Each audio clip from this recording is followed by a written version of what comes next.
Welcome to the real story behind our business with Charlotte Nicholson today, all the way from Europe.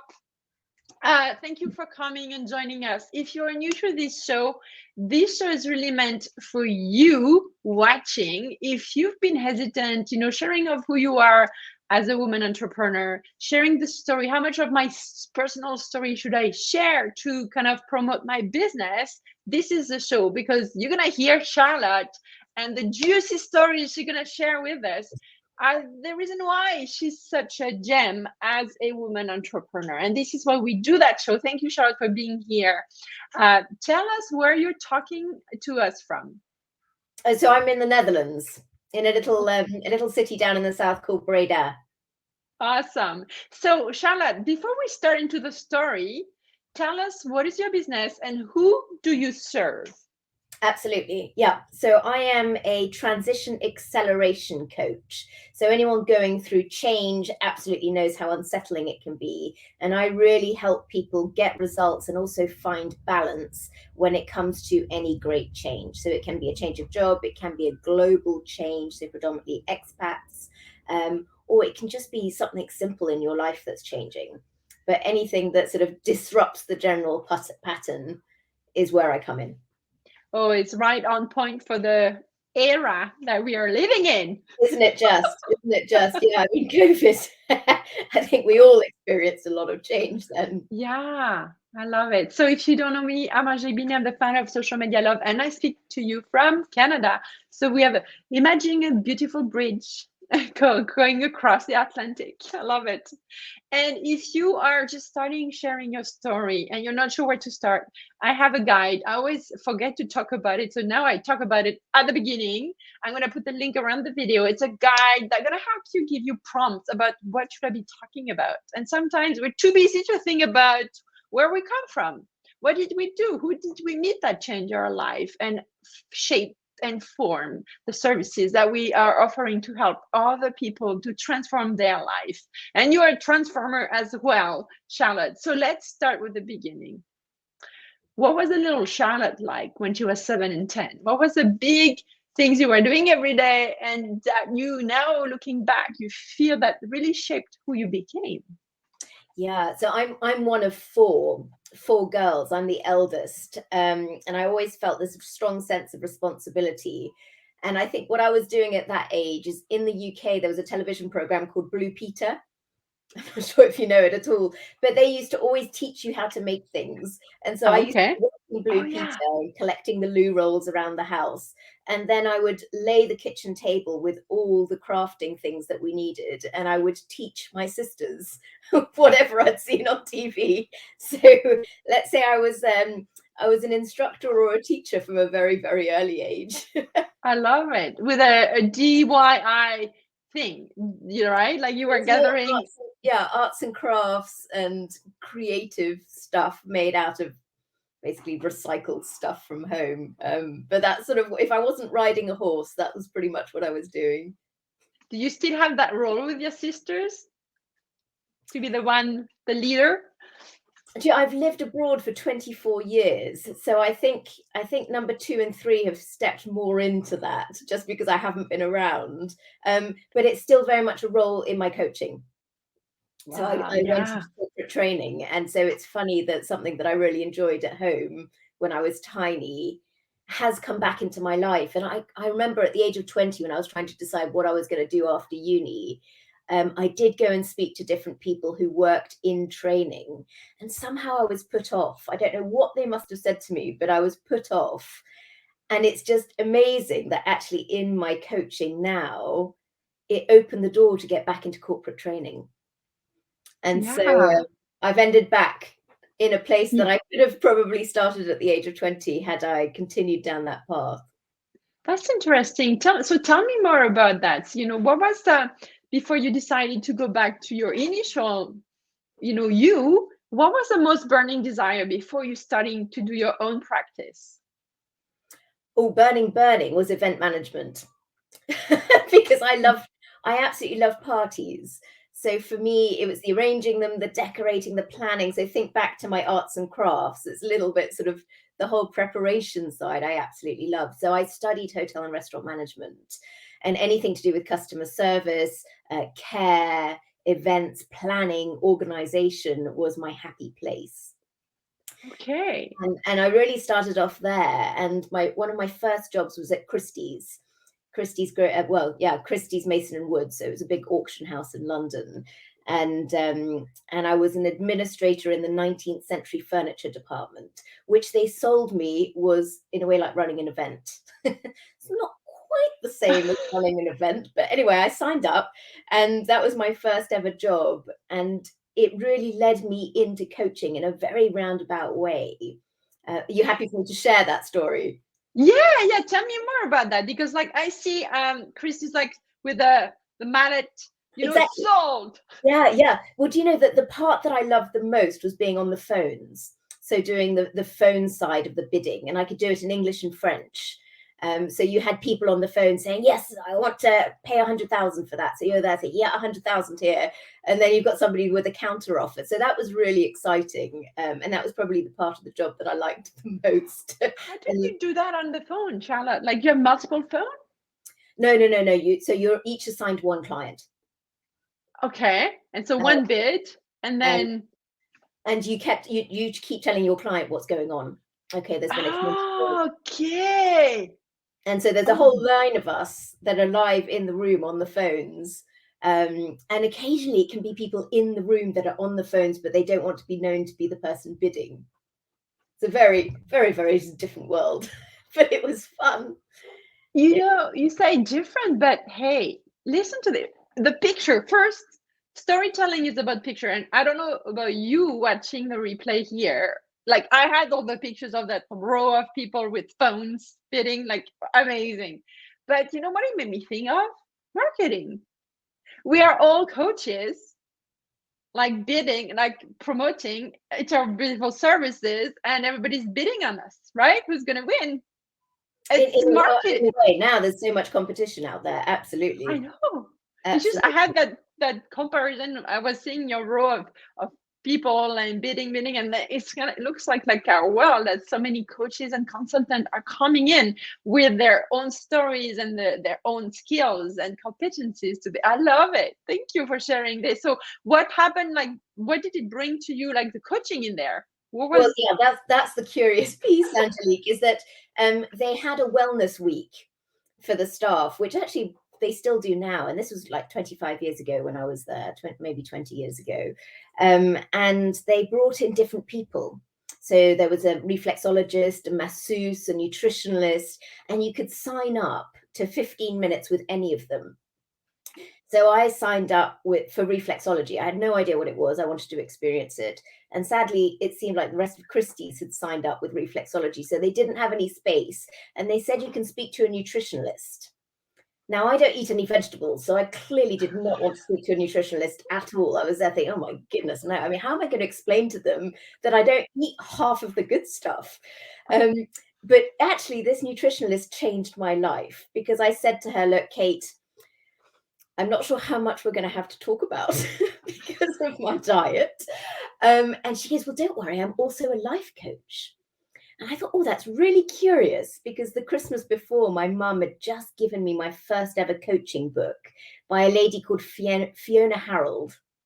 I don't know if you know the book. It was called The 10-Minute Life Coach.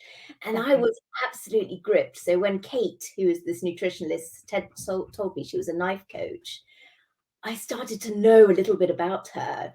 And she was just brilliant. She asked me lots of questions. And by the end of our 15 minutes, I basically said to her, well, I'd love to be coached by you. So she got a client at the end, and she changed my life. She absolutely changed my life. And I left Christie's. I became a full-time salsa dancer. I moved to Spain. My whole life changed from, let's say, conventional and fitting other people's expectations to suddenly living my dream, my life, regardless of what other people thought. And that was really thanks to Kate. Kate, the life coach nutritionalist. And yeah, it took my life in a totally different direction. And I lived a brilliant 5 years, and then when I returned to the UK, I was lost a little bit again, having returned from my wonderful life in Spain. I went and saw her again, and by the time we finished our sessions, I just knew that I had to become a coach as well, because I just loved what she was able to do for me, and I wanted to be able to do the same for others. So it's from that moment on, I then did my first coach training, which was in 2010. So yeah, 12 years ago. Wow. So let's stay there. If you don't mind, let's go back to the 15 minutes.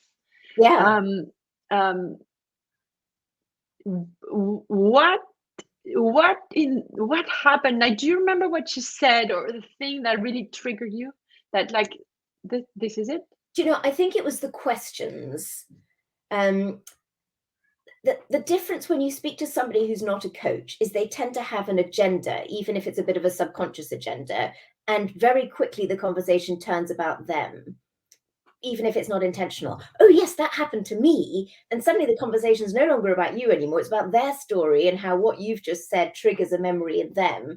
And you go off on a different tangent. And what was great with Kate was that it really was all about me. So I had somebody who was fully focused in getting to the root cause of my thinking and kept sort of digging a little bit further with that curiosity, with that interest. And it makes you feel incredibly special. It makes you think deeper than you'd ever be challenged before, because again, people don't tend to dig that profoundly, because very quickly it goes back onto them. So that really captured me, and she managed to unlock some things in me that I was there thinking, oh, I think I want a bit more of this. This is really interesting stuff. Awesome. So, and then you had your business. So, how much of that transformation you went through, guided by that woman, led to having your own business, and the struggle that you may have to go through? Like, can you tell us more about the wow effect and what happened when you land and you make it happen for you? Yeah. So there's an actually sort of a much larger piece to the puzzle. So I sort of stopped working with Kate because we'd done our work. I then met my husband and I moved yet to another country, which sort of destabilizes everything. And I moved slightly away from the coaching, came back to Europe, to the Netherlands, and there was another lunch and learn. And there was a coach who again blew my mind and reminded me that this is what I loved to do. And on the same day that he came for the lunch and learn, I resigned, because it was just clear that I needed to go back into coaching, and I wanted to retrain, because you lose a network if you're not in it anymore for 10 years. And so it was from that moment on, about 3 years ago, that I went full on. So I went and signed up with the Institute of Professional Excellence in Coaching, which is called IPEC, is one of the most biggest known schools as well. Also certified by the ICF, so the International Coaching Federation, which was important because it sort of regulates the coaches. It's not like a weekend course. If you go through an ICF, a sort of certified course, then it shows a level of proficiency and professionalism as well. So that was really crucial. But you were asking me about what the greatest challenges are. And I think truly you are underprepared when you leave these coaching schools to the amount of time that you spend doing the business development side. So they train you brilliantly as a coach, but there's a big missing piece in terms of the marketing, selling your story, how to close a call, how to close a sale, how to promote yourself.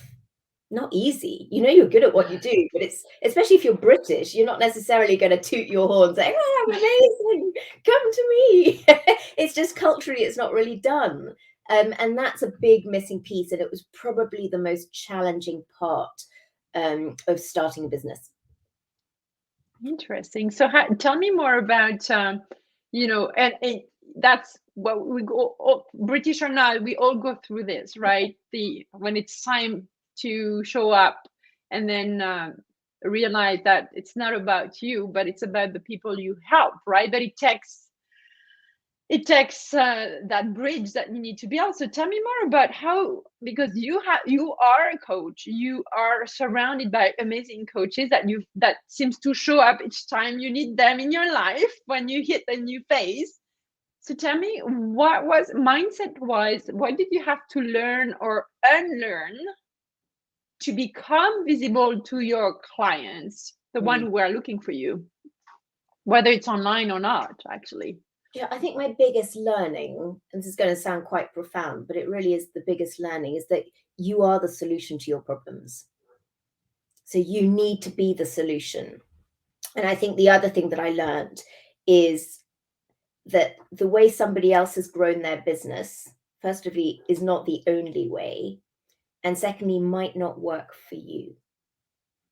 So often these sort of business coaches have been successful and they want to teach you exactly their methodology.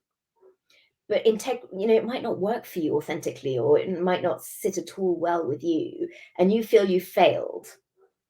When actually, no, you just haven't found your way. You've been trying to follow somebody else, and that doesn't necessarily lead to the same results.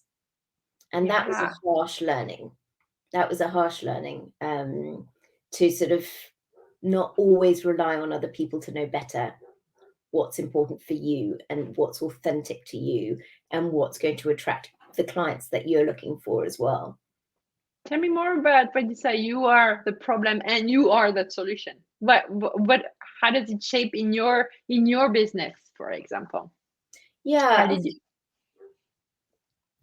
I think how it shapes is that often when you go out alone, you have a couple of successes, if you're lucky, and that builds confidence. And confidence then breeds more confidence, and it goes on a bit of a roll. However, at some point, occasionally you get somebody saying no, or you get a company turning you down.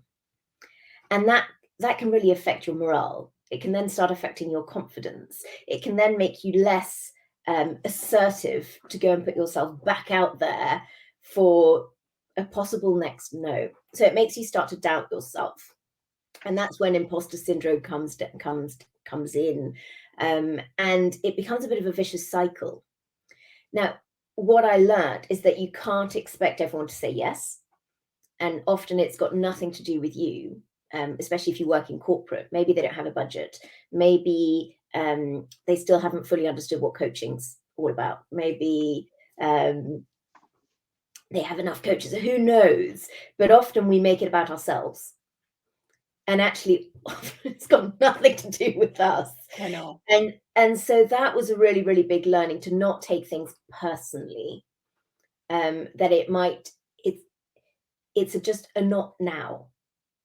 I can't do it now. And the no, Rich Lipfin is a coach that I really admire as well. You probably know him from the book, The Prosperous Coach. Mm-hmm. So he says that no just means next opportunity. And once I started looking at that, I was there thinking, actually, I mean, that's okay. We just move on, isn't it?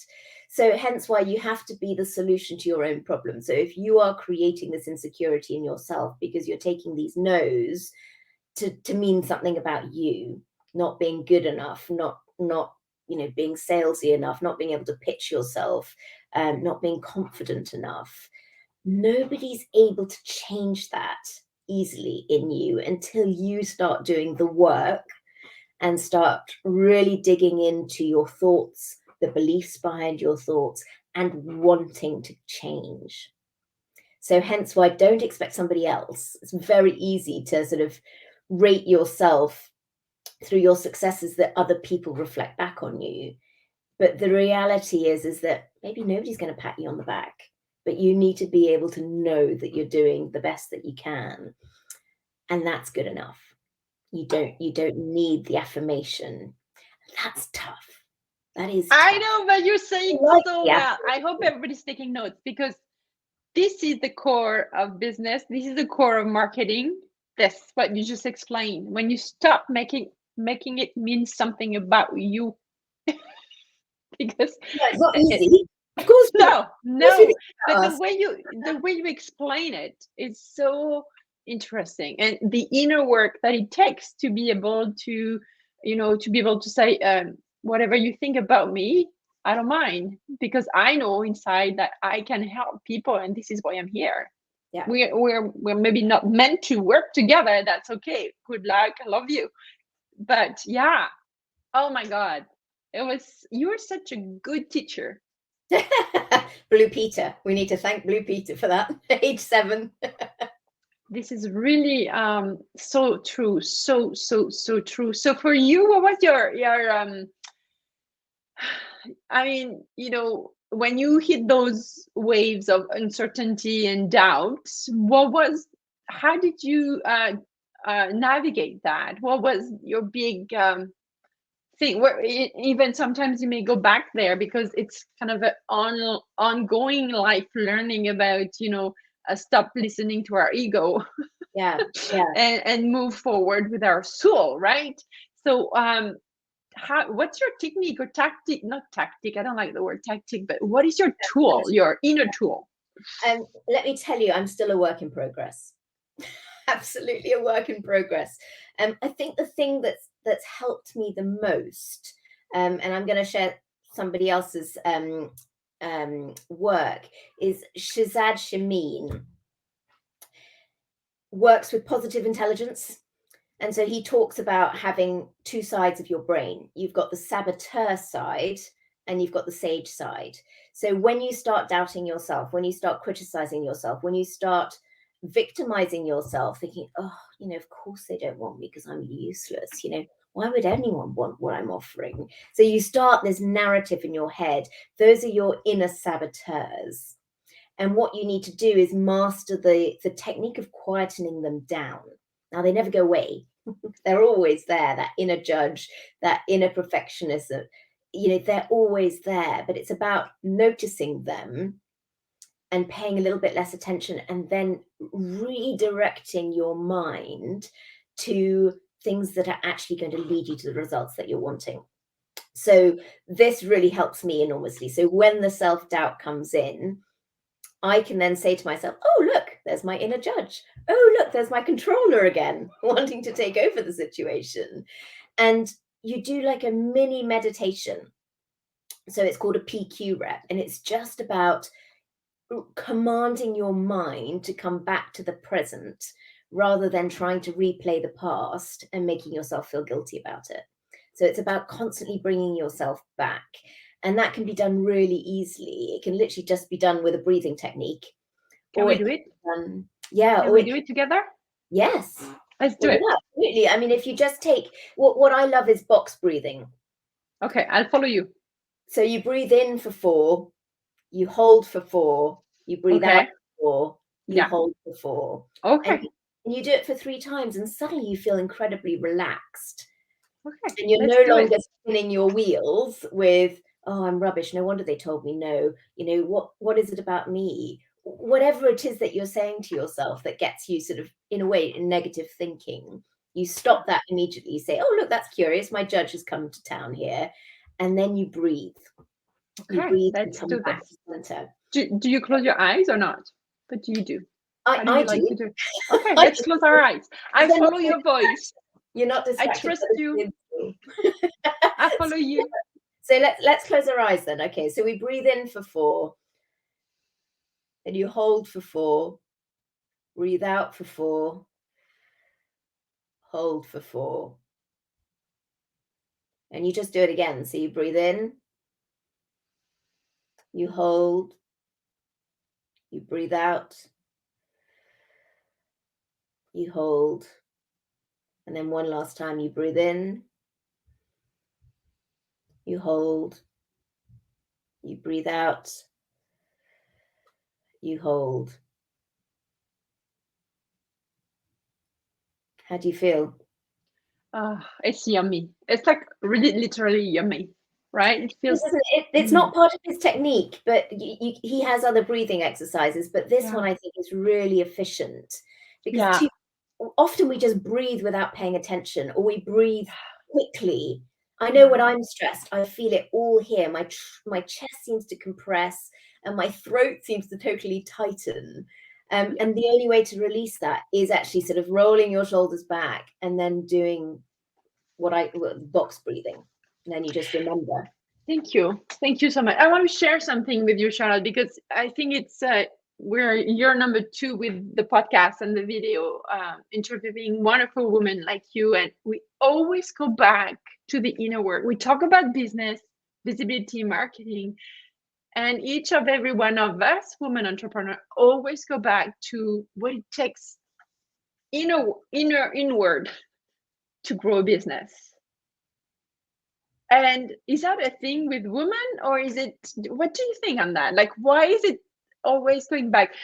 Like, for me, now I said very clearly, building a business is building me as a person, because I didn't know about the inner work, that I was always into inner work, but not to that depth of work. Mm. What's your perspective on this? Is that something you notice for other women entrepreneurs around you? A lot of women entrepreneurs. Strangely enough, the men that I know, I'm sure they have self-doubt, but they seem to sort of be able to silence it more, or there's just this inner confidence that just keeps them going. But I think they don't necessarily overthink. I think for us, we're quite emotional beings. So we overthink the implication that it might have on others. How might it be seen by others? So judgment is something that always plays in our minds. So I wouldn't want to say that women are sort of more susceptible to that sort of, not inner turmoil, but those inner thoughts going on. But it is what I've seen in terms of even within my sort of network, that there's a bit more self-doubt. There's a little bit more. I mean, maybe we've got more to juggle. If I think about it, there's something on Facebook that I saw, but I think the difference, and I'm going to be pretty sexist about this, is that let's just talk about me. I'm an entrepreneur, but I'm also a mum.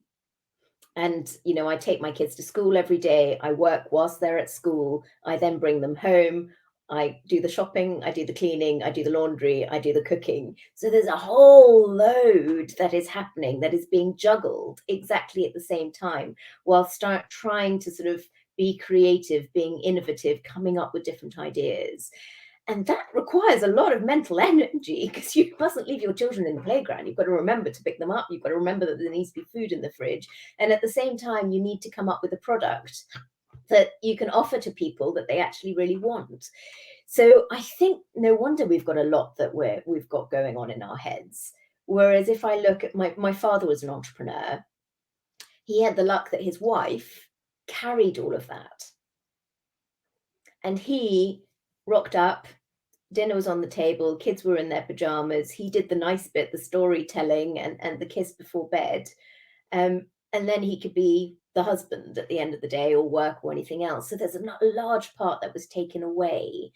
Now, I know in the Netherlands, at least, and I just talk about the Netherlands because that's where we are at the moment, the husbands are incredibly implicated. So they only work, often they work 4 days a week. And there's one day, which is a daddy day. And then the mums take a day off, and that's a mummy day who does everything. And then the grandparents are also sort of very community feel.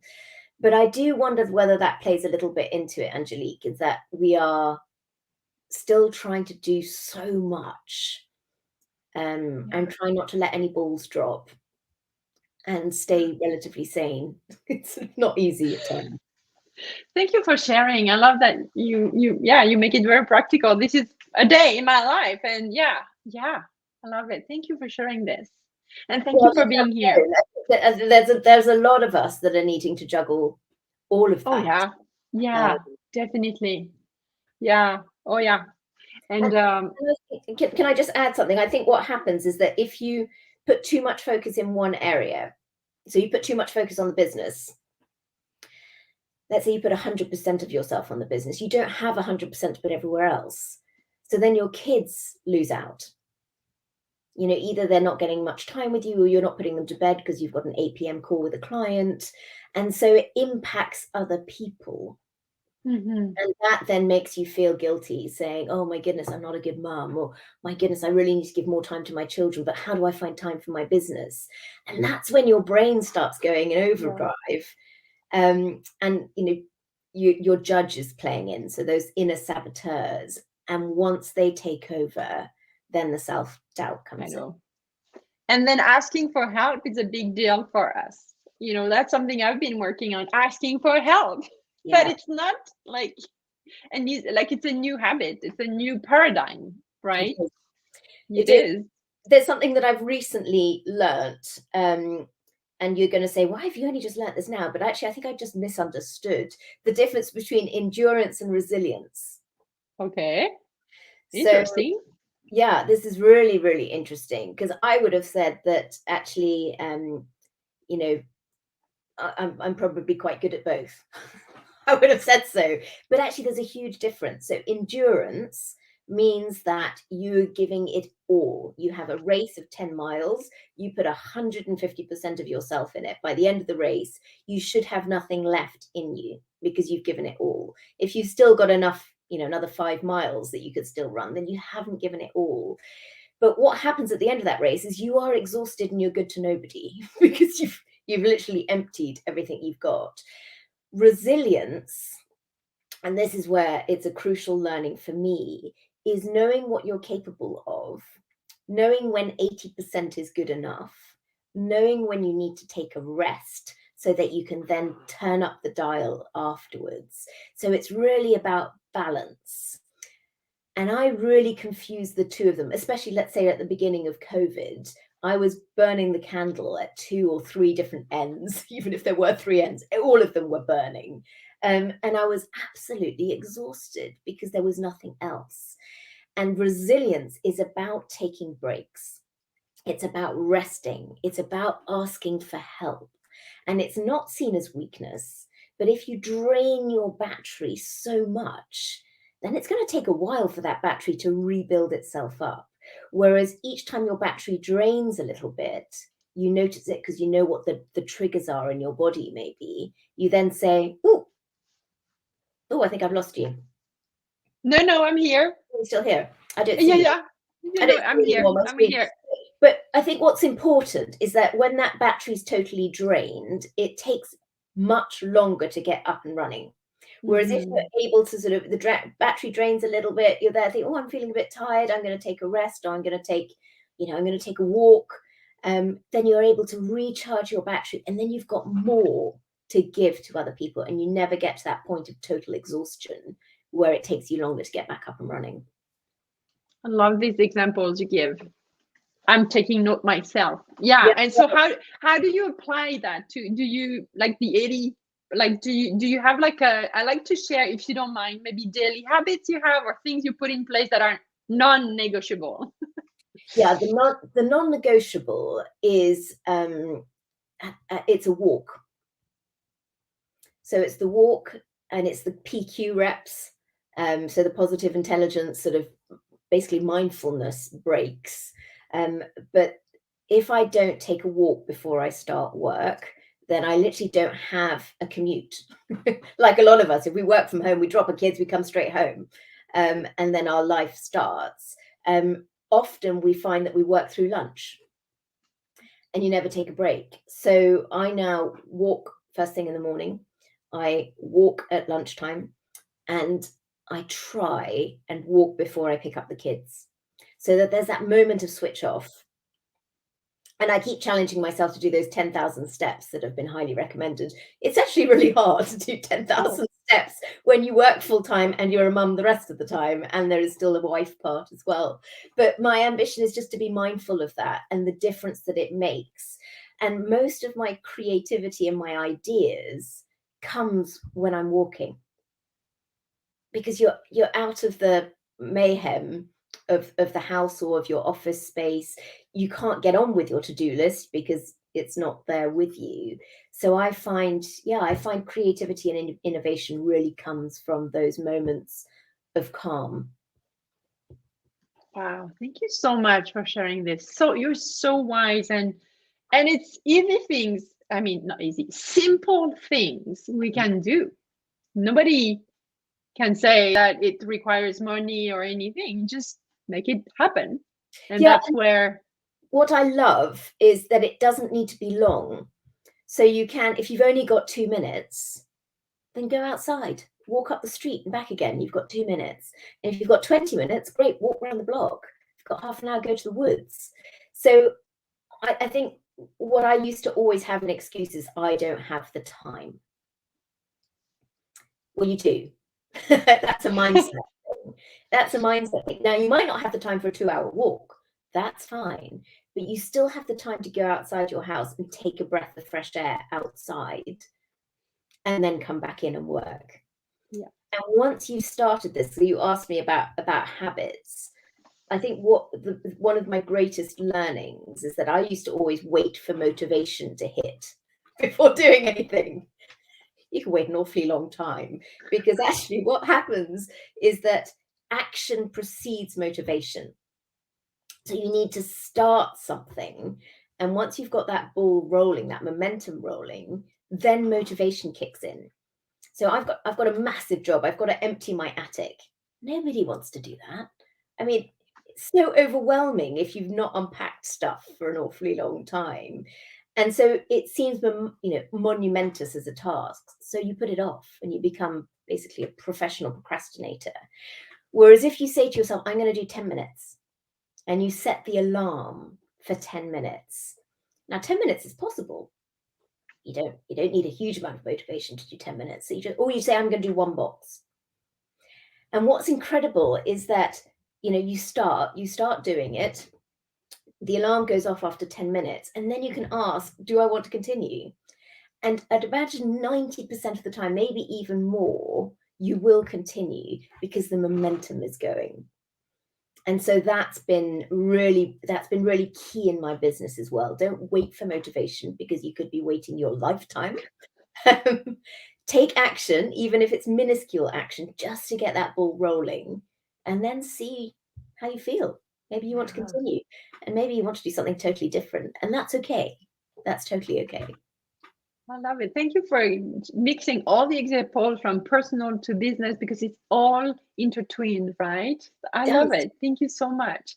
Tell me more about, I have questions around the first time when you put in place your coaching practice, and then you realize the first moment where you realize the biggest payoff for you, that you were arrived at the harbor, like this is the life you wanted. Do you remember that day where you said to yourself, this is it, this is really that was it was before my coaching business. It was in that lunch and learn when this brilliant coach came, and he was talking, I can't remember what he was talking about, but I just knew that actually that was the life that I wanted. I wanted to be up where he was, and I wanted to be a coach again. So that was the really pivotal moment, and resigning from my job, because I could have probably done it alongside my job, but I knew that actually I needed to be 100% in. I needed to be in with 2 feet, and fully engaged and fully passionate about it. And so that was the pivotal point when I quit my job and went full time into coach training and coaching clients already. How did it feel in your body? Do you remember when you knew that you would resign the minute later? Yeah, do you know that I can be quite spontaneous, and once I know it's right, then nothing will get in my way. And what's incredible is when I'm unsure, then I will literally teeter around and not make any decision. And so I think there have been 2 or 3 moments in my life where I had that immense clarity. And I know that I have to follow that. And I just need to keep looking for that, keep looking for the signs, keep looking for the feelings. And then I know I'm on the right path. And once I know I'm on the right path, as I said, I'm unstoppable, because anyone can sort of say, look, really? Is that such a good idea? And I don't hear it. It doesn't affect me anymore. It doesn't get into that saboteur thinking, because I'm just so clear in my direction that you can't take me off course. And that's really crucial for me. Wow. So one tip you could share before we wrap up. How do you suggest to someone who's like, well, you say clarity, you say like, what is the one thing I could try to see if I'm clear enough, or what would you advise to, how do you know that you're clear enough, or how does it feel, or what advice would you share to someone who's on the edge? I think the question that I love is, what would you regret more? Having tried and seen where it went, or having never tried? That's a big conclusion question. I love it. Thank you so much. You're such a rock star, Charlotte. I could have gone in a different direction, but actually, truly, that's the question I ask myself. I don't want to live with regrets. You know, I have regrets in my 20s, and I think it's ridiculous. You don't need to live with regrets. But ask yourself, what is crucial? To have tried and maybe not quite got there, or tried and find it wasn't quite right, but you tried. And you can look back and be really proud of yourself that you gave it a shot. No shame that it wasn't quite right. Love it. Okay, Charlotte. So if people want to learn more about you and what you do and how you help people transform, what's the best way to reach out to you? And I know we also talked about a bonus that you give people who wants to see how they can overcome their own change and uncertainty. So I'm gonna put the link around the video. So is that the way? Tell us how you want people to reach out to you through that bonus, or are there other things you want them to do? No. So I've got it's about a 40-minute training on the 5 proven ways for confidently overcoming change and uncertainty. So this is something I'm really passionate about, having gone through a lot myself. So you're absolutely welcome to enjoy that free training. You can also reach out to me on LinkedIn, or my website, which is www.nicholsoncoaching.co.uk. Awesome. Thank you so much. Anything else I should have asked you that I didn't and you want to share with us? No, I've loved this. You've asked me a lot. I mean, I could go on for days, but I know. It's always like that. It's just amazing to take the time to reflect on where we're coming from and where we're heading on, and how to share that energy with others, because we are different stage. Everybody's different, right? And I'm sure that if you hear the podcast or watch the video, please let us know in the comments what really fired you up, or tell us, what really triggered you, because it's just lovely for Charlotte to know how more of that side of the story is big for people, right? So thank you so much, Charlotte. Vulnerability and truly not being scared to share, because we're all going through the same things. We've all got the same uncertainties, but often we just don't share them. So we think we're alone. And once we've been able to sort of say something, it's amazing how many of people close to you are going to say, do you know, I felt the same. And that makes you stand taller, that you realize that you're not alone. Yeah, which make me think of one thing, and I'm gonna disappear, but I'm gonna be there. I just want to put you on the screen. But could you share with our audience, maybe 3 tips on how you worked on your visibility, like online, because you're online, and so maybe 3 things you would like to share with someone who is not there yet, and what would you say to them? So I think the main thing is do what feels good. I remember somebody told me I had to do Facebook Lives. I was panicked, sweating, and I felt forced to do it. Now, did I do it? Yes. Did I get more comfortable with it? Absolutely, yes.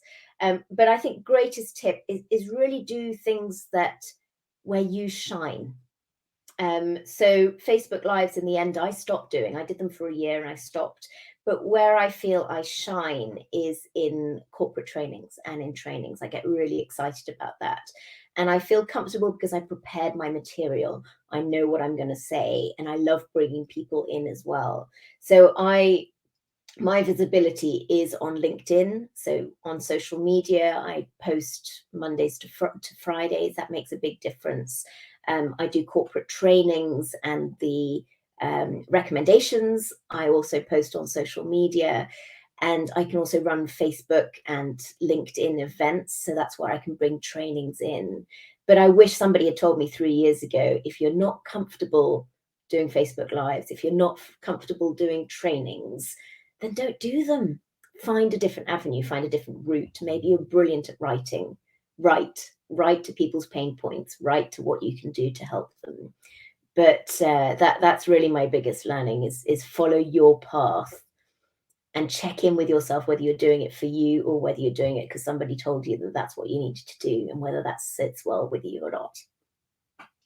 Wow, thank you so much. So when you say training, like you do workshops online, or how does that work? Both. Yeah. Both. I mean, for the last 6 months, I've been back in, I was going to say back in the office, but back in other people's offices, basically. Yeah, I've been back in the conference room, and that's been great. But otherwise, it's been online for the last 2 years, and I've loved it. I didn't think that I was going to love the online, but I really did. So I think it's try different things. If Facebook Live's your game, brilliant. If live trainings are for you, brilliant. If podcasts are for you, great, do it. But I think it's try as many things as possible and then see how you feel. And I like that you say try and then pick and choose. Yeah.